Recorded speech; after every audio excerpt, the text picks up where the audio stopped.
কোনো কেন্দ্র সরকারের দপ্তরে, কোনো রাজ্য সরকারের দপ্তরে নিয়োগ হচ্ছে না, নতুন কলকারখানা হচ্ছে না। আর যদি বা পুলিশে আর শিক্ষকে নিয়োগ হয়, সেখানে দুর্নীতির পাহাড়। সুপ্রিম কোর্ট পর্যন্ত আমাদের রাজ্যের মুখ্যমন্ত্রীর নাকে ঝামা ঘষে দিয়েছে। গত 2 বছর ধরে, 3 বছর ধরে তিনি যে ন্যাকামি করছিলেন, আজকে মানুষ বুঝতে পারছে।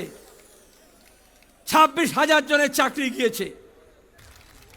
খেটে খাওয়া মানুষ, গরিব মানুষ, সবহারা মানুষ যখন এক কাট্টা হয়, তার যে শক্তি, সেই শক্তির মোকাবিলা কেউ করতে পারে না। এজন্য আজকে বিজেপি আর তৃণমূল এই খেটে খাওয়া মানুষের ঐক্যকে ফাটল ধরাচ্ছে। মুর্শিদাবাদে যা হলো, মালদায় যা ঘটাতে চাইল, এই রামনবমী, ঈদ, জামিয়াতুল আলবিদা, জুম্মার নামাজ, তার সঙ্গে হনুমান জয়ন্তী, আমরা দেখলাম বিধানসভার মধ্যে, লোকসভার মধ্যে, জনসভাতে, প্রেস কনফারেন্সে, টেলিভিশন চ্যানেলে বসে বিজেপি আর তৃণমূল এ বলে ঠেসে দেব, ও বলে ঠুসে দেব।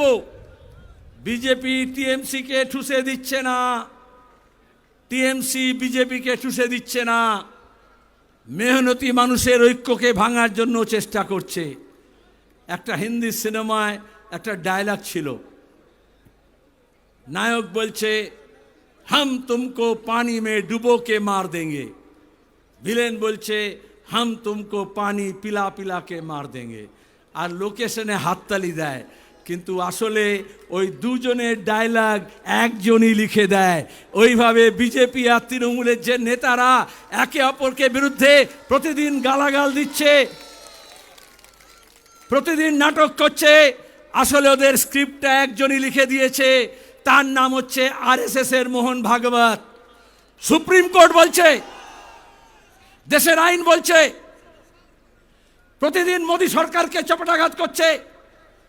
যেভাবে সার্ভেলেন্স, যেভাবে নজরদারির ব্যবস্থা করা হচ্ছে, নাগরিকদের অধিকার কেড়ে নেওয়া হচ্ছে, গণতান্ত্রিক অধিকার কেড়ে নেওয়া হচ্ছে। আপনি কি খাবেন, কি পরবেন, কোন কথা বলবেন, কার সঙ্গে যাবেন, এই সব নাকি তারা ঠিক করে দেবে। আমাদের সংবিধান বলছে আমাদের অধিকার আছে প্রত্যেকের নিজের নিজের, মেরি মার্জি। সেখানে দাঁড়িয়ে আমাদের যে বৈচিত্র্য আছে, এই যে আলাদা পোশাক আছে, আলাদা খাদ্যাভ্যাস আছে, আলাদা বুলি আছে, আলাদা ভাষা আছে, আজকে একটা ফাঁসিবাদী রাষ্ট্র তৈরি করার জন্য যে নয়া ফাঁসিবাদী ঝোঁক দেখা দিচ্ছে, আরএসএস এই কাজটা চেয়েছিল। ধর্মের উন্মাদনা তৈরি করে, ধর্মীয় ভাবাবেগ তৈরি করে একটা ধর্মীয় রাষ্ট্র করব বলে তারা গোটা দেশে, উত্তর ভারতে, মধ্য ভারতে, পশ্চিম ভারতে গত 3 দশক ধরে যে তাণ্ডব নৃত্য করেছে, গুজরাটে যে গণহত্যা করেছে, আজকে মমতার দয়ায় আর দোয়ায় সেই আরএসএস আমাদের রাজ্যে ঘর বাঁধছে আর মানুষের ঘর ভাঙছে। রাজ্যের পুলিশ, তৃণমূল কংগ্রেস, রাজ্যের প্রশাসনের মুরদ নেই। তার জন্য লাল ঝান্ডাকে মজবুত করতে হবে, ডান্ডাগুলোকে একটু মোটা করতে হবে। যারা বিজেপির টাকা খাবে না, যারা তৃণমূলের ভয় পাবে না, তাদের সবাইকে নিয়ে আমরা 26-এর লড়াই লড়ব।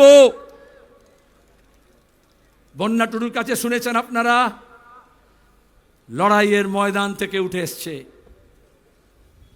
আমাদের নেতা নেত্রী টালিগঞ্জের আর বলিউডের স্টুডিও থেকে উঠে আসে না।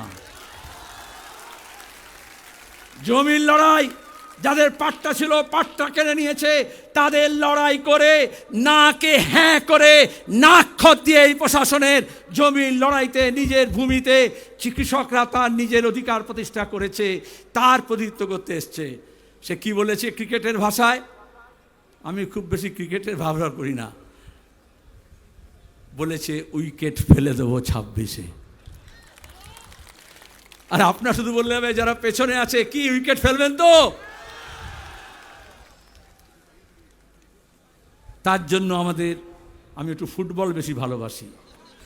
ফুটবলে হচ্ছে একটু নেমে খেলতে হয়, আমাদের সবাইকে একটু নেমে খেলতে হবে। কি রাজি তো?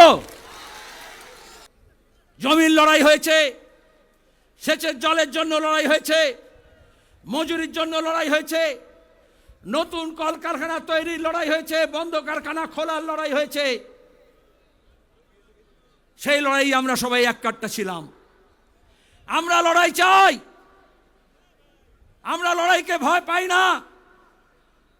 আমরা বলি এ লড়াই লড়তে হবে, আমরা বলি এ লড়াই বাঁচার লড়াই, বাঁচার জন্য প্রতি মুহূর্তে লড়াই করতে হয়। কিন্তু সেই লড়াইটা মন্দির আর মসজিদকে ঘিরে নয়, সেই লড়াইটা হিন্দুর বিরুদ্ধে মুসলমানের না, মুসলমানের বিরুদ্ধে হিন্দুর না।